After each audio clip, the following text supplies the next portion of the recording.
Why do the loudest people fall first? Why do those who seek attention rarely keep power for long?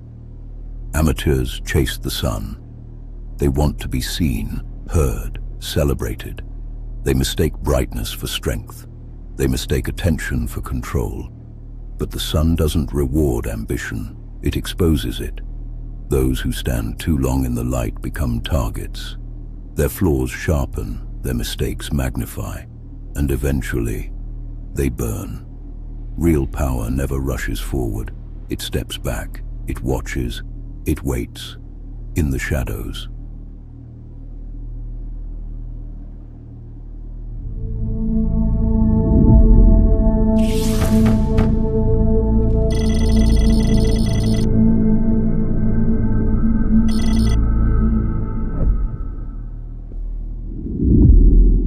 Imagine a city where sunlight became dangerous. In a vast city of stone, bronze, and glass, rulers once believed height meant dominance. The higher their towers reached, the closer they believed they were to control. Crowds gathered below, blinded by spectacle. Power looked bright. It looked untouchable. But brightness attracts heat. As towers climbed, foundations weakened. Cracks formed, unseen, ignored, fatal. Beneath the city, another force emerged. Not warriors, not rebels, designers, planners, architects of flow and access.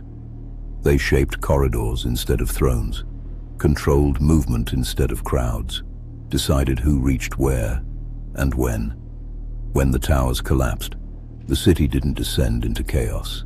It obeyed. Sunlit rulers vanished with their monuments, but food still arrived, water still flowed, paths still opened or closed.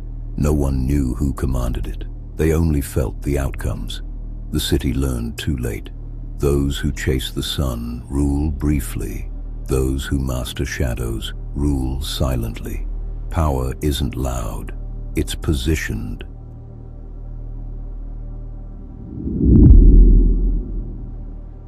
History remembers faces, power remembers systems. Empires were never ruled by the loudest voices. They were sustained by the quietest hands. Behind celebrated leaders stood planners, record keepers, logisticians, people who never needed crowds, never needed statues. They controlled supply routes, currency flow, information. When leaders rose, they served them. When leaders fell, they survived them. Revolutions hunted symbols, not systems.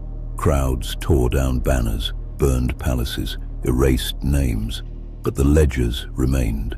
The routes stayed mapped, the structures endured, taxes were still collected, orders still traveled, control still functioned. Because power doesn't live in visibility, it lives in continuity. The amateurs sought glory. They stood in the sun, demanding loyalty, and history consumed them quickly. The unseen administrators, they adapted, they rewrote rules, they served the next regime or quietly shaped it. Empires didn't collapse when rulers died, they collapsed when systems failed. History praises the visible, but obeys the invisible.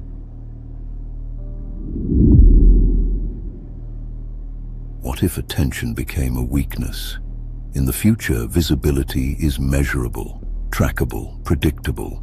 Every spotlight becomes a locator beacon. Every viral moment leaves a trail. Public figures burn out fast. They're mapped, modeled, neutralized. The future doesn't reward noise, it rewards invisibility. True power has no avatar, no followers, no public face. It shapes algorithms instead of opinions, filters reality instead of arguing about it. People believe they choose freely, never noticing which options disappear first. The new rulers don't speak. They adjust probabilities. They remain unseen, not from fear, but from efficiency. Light reveals patterns. Patterns reveal weaknesses. Those who glow are studied. Those who remain in shadow endure. In a world obsessed with visibility, the invisible become untouchable. When everything is seen, only the unseen survive.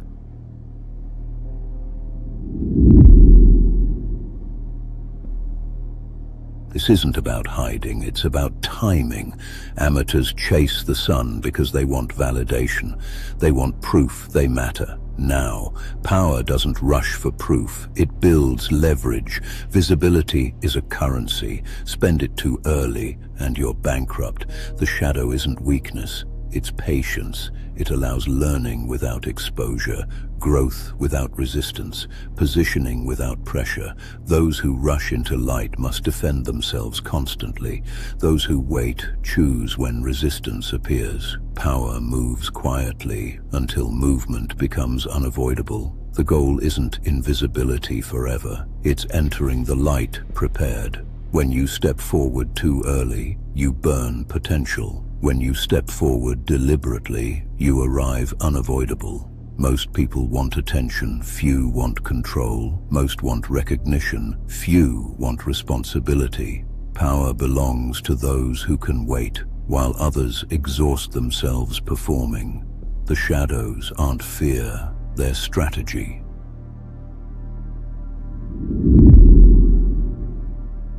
Ask yourself, well, what are you chasing? If you chase the sun, you will always react to others. If you master the shadows, you decide when the light turns on.